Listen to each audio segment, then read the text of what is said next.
1.5 minutes. I appreciate the gentlewoman's courtesy in permitting me to speak on the rule.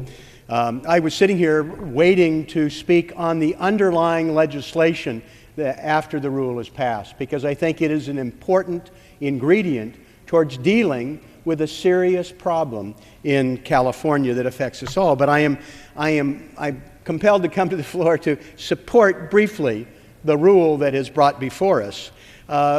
I wonder, my friend from the other side of the aisle from Texas recently asked at what point the majority stops blaming the Bush administration. I would hope that at some point the minority looks at a lost decade of Republican stranglehold on reasonable environmental policy, not just for California, but throughout the West, that actually set us back. We're playing catch-up now on things that we should have done for years in water infrastructure and water policy. Second, the notion that somehow we are wasting water because it flows into the Delta and on into the Pacific Ocean. I will tell you, my fishermen in the Pacific Northwest don't think that is a waste. They don't think the smelt, which is a proxy for a collapsing ecosystem that is posing problems throughout the Pacific Northwest on historic fisheries and speaking to other environmental problems, is not a waste. I find it amusing to hear some people come to the floor and talk about a man-made, government-made drought. For heaven's sakes, look at what's happening to the water levels.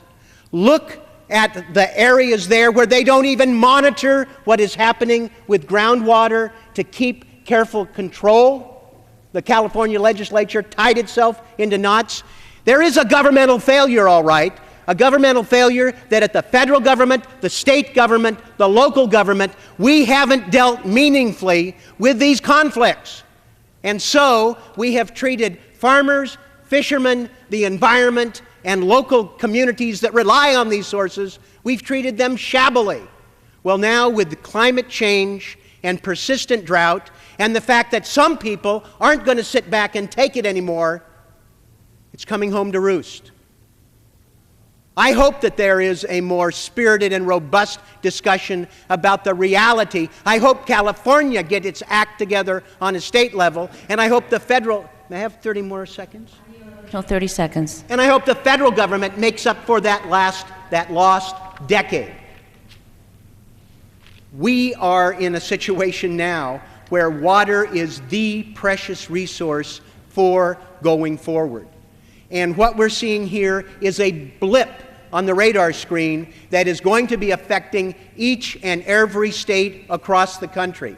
We better stop pretending that this is somehow government-caused. We need to get our act together, get policies in place, protect the environment, be rational, and be fair. Thank you. Expired.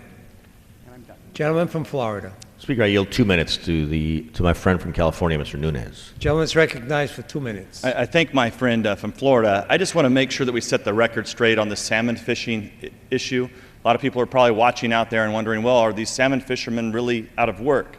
The truth is that the salmon fishermen can still fish, they just can't fish for salmon. And that is because the government, us, this body, and others told the fishermen that they cannot fish for salmon. Every other country in the world can fish for salmon, just us. So not only are we not allowing the salmon fishermen to fish, we are also paying them not to fish.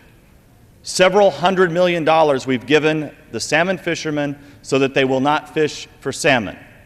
Meanwhile, we have 40,000 people that are without work, and they get nothing. So there's no correlation between these pumps that have run for 50 years and salmon fishermen not fishing, except for this. The government says, salmon fishermen, you can't fish for salmon. The government also says, keep the pump shut off so the people in the San Joaquin Valley don't have any water and can't grow any crops to provide Americans food. So this whole argument about the poor salmon fishermen is complete fiction. And I would like to know where my colleagues were, some of them who were in this body, in the 1980s, when they ran every Portuguese-American fisherman out of the San Diego area. There were several thousand Portuguese, mostly Portuguese fishermen. Nobody came to their aid. They fished for tuna. All those jobs were lost to foreign countries. And now all of a sudden we're here and we're worried about salmon fishermen. Bogus. Absolutely bogus. Shameful on this body. I yield back. Gentleman yields back.